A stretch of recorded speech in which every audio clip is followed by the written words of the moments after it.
Praise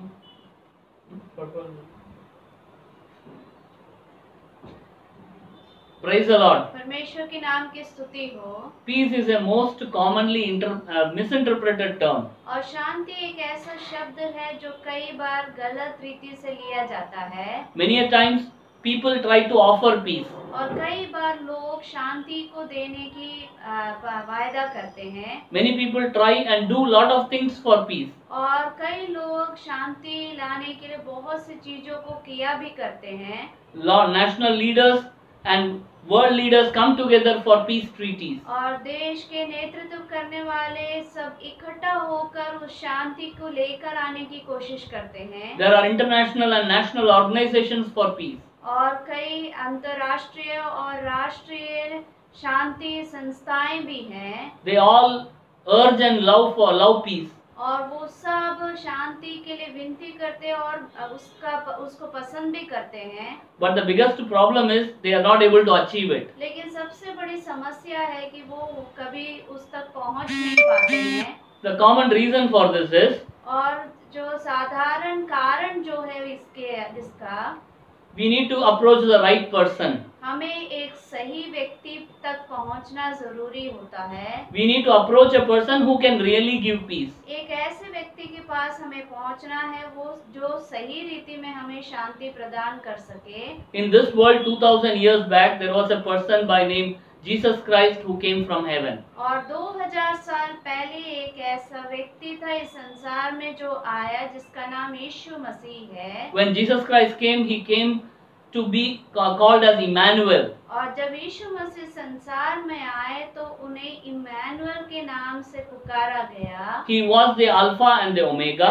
वो alpha और omega था। He was part of the creation. He was a creator. और वो सृष्टि के साथ था और उसने सृष्टि को किया। He was in the beginning. और वो आदि में था। He was authoritative. और वो अधिकार से भरा हुआ था। He know what he had come for.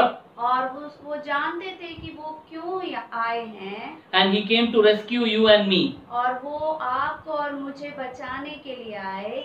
Just few hours before he was being crucified. और कुछ घंटों पहले जब उन्हें क्रूस पर चढ़ाया जा रहा था, That time he assured his disciples. तब वो अपने चेलों को इस बात से वायदा देते हैं। It is recorded in John's Gospel chapter 14 verse 27. और ये बात यूहन्ना रचित सुसमाचार उसका 14 अध्याय उसका 27वें वाक्य में दिया है। It says like this. और वो इस प्रकार कहते हैं, Peace I leave with you, my peace I give to you. मैं तुम्हें शांति दिए जाता हूँ, अपनी शांति तुम्हें देता हूँ। And it says further, let not your hearts be troubled, neither let them be afraid. जैसे संसार देता है मैं तुम्हें नहीं देता, तुम्हारा मन व्याकुल ना हो और ना डरे। Which means that it is something that has to be offered. और इसका अर्थ है कि ये कुछ ऐसा जो चढ़ाया जा सके। Which means it has to be given. इसका अर्थ है कि ये ऐसा चीज है जो दिया जा सके। It has to be given by God Himself. और ये ऐसा चीज जो परमेश्वर के द्वारा ही दिया जाए। It has to be given into your heart and my heart. और ये दिया जाए आपके और मेरे हृदय में। It has to be given by the one who is having that authority. और ये उसी के द्वारा दिया जाए जिसको इस पर अधिकार है। The word for peace is shalom. और शांति का जो शब्द है वो शालोम है। The very word peace. और ये जो शब्द शांति है, it was actually a blessing. ये असल में एक आशीष था। It is recorded in Numbers chapter 6 verse 24 and 26. और ये बात को गिनती की किताब 6वां अध्याय उसके 24वें वाक्य में दिया गया है। Numbers 6:46, 6:24 and 26. गिनती की किताब उसका 6वां अध्याय उसका 24 और 26 वाक्य में दिया है। It goes like this. और इस प्रकार है, The Lord bless you and keep you. The Lord make His face shine upon you and be gracious to you. The Lord lift up His countenance upon you and give you peace. यहोवा तुझे शांत आशीष दे और तेरी रक्षा करे। Yes. यहोवा तुझ पर अपने मुख का प्रकाश चमकाए और तुझ पर अनुग्रह करे। यहोवा अपना मुख तेरी ओर करे और तुझे शांति दे। When God looks upon us or His countenance is lifted upon us, then we get peace. जब यहोवा अपना मुख हमारी ओर करता है तो वो हमें उस शांति को प्रदान करता है। And it has to be offered by God alone. और ये केवल परमेश्वर से ही प्रदान किया जाना चाहिए। And my dear brothers and sisters, peace is God spoken. हे मेरे प्रिय भाई बहनों, शांति जो है वो परमेश्वर के द्वारा बोला गया है। When God gives it, और जब परमेश्वर इस शांति को देता है, the very peace that Christ gives, और जो शांति यीशु मसीह हमें प्रदान करते हैं, it should rule your heart. वो आपके हृदय को नियंत्रित करना चाहिए। And it should control your heart. वो आपके हृदय को नियंत्रित करना चाहिए। For that you need to receive Christ as your Savior. और उसके लिए आपको यीशु मसीह को अपने उद्धारक के रूप में स्वीकार करना है। When you welcome Him as your Savior,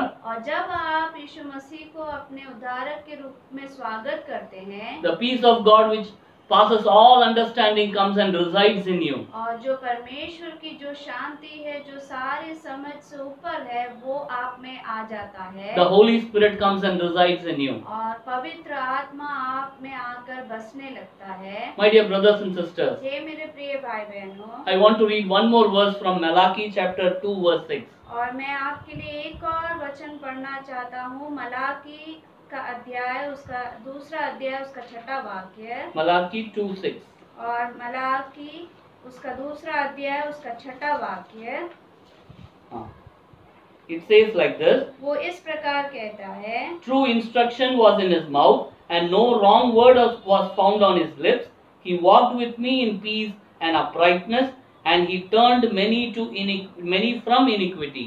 उसको मेरी सच्ची व्यवस्था कंठस्थ थी और उसके मुंह से कुटिल बात ना निकलती थी। वह शांति और सिधाई से मेरे संग संग चलता था और बहुतों को अधर्म से लौटा ले आया था। The first thing is when we love peace, और पहली बात, जब हम शांति से प्रेम करेंगे, we should have true instructions. तो फिर हमें सच्ची व्यवस्था दी जाएगी। We should have true instructions. तब हमें एक सच्ची व्यवस्था होनी चाहिए। Our mouth should speak true instructions. हमारे जो मुंह है वो सही और सच्ची चीजों को बोलना चाहिए। The true instructions are recorded in the Word of God. और जो सच्ची व्यवस्था है वो परमेश्वर के वचन में दिया गया है। And from our lips, unclean words shouldn't come out. और हमारे होठों से जो कुटिल बातें हैं वो नहीं निकलनी चाहिए। We need to walk with others in peace. और हमें दूसरों के साथ शांति के साथ चलना चाहिए। And we need to walk in uprightness. और हमें सीधे मार्ग में चलना चाहिए। And looking at us, many will turn away from sin. और जब बहुत से लोग हमें देखेंगे तो वो भी अपने पापों भरे स्वभाव से लौट आएंगे। This is only possible with Jesus Christ is your Savior. और ये तभी होगा जब यीशु मसीह जो आपका उद्धारक होगा। I repeat it is a blessing. और मैं वापस कहना चाहता हूँ कि ये एक आशीष है। And the peace should rule our hearts. और जो शांति है वो हमारे हृदयों को नियंत्रित करना चाहिए। And this is only offered by Jesus Christ. और ये केवल यीशु मसीह के द्वारा ही दिया जा सकता है। And He is the solution for this turmoil in your families, my families, or around the world. और ये ही आपके लिए हल है, आपके परिवारों में और मेरे परिवारों में। Because He is the God of peace. क्योंकि वो ही है प्रभु शांति का। And He can give you peace. और वो ही आपको शांति प्रदान कर सकते हैं। And the peace which He offers is eternal. और जो शांति वो प्रदान करते हैं वो अनंत काल के लिए होगा। And it will be a blessing. और वो एक आशीष होगा। May God bless you with this word. परमेश्वर इन वचनों से आपको आशीषित करे। Amen. आमीन।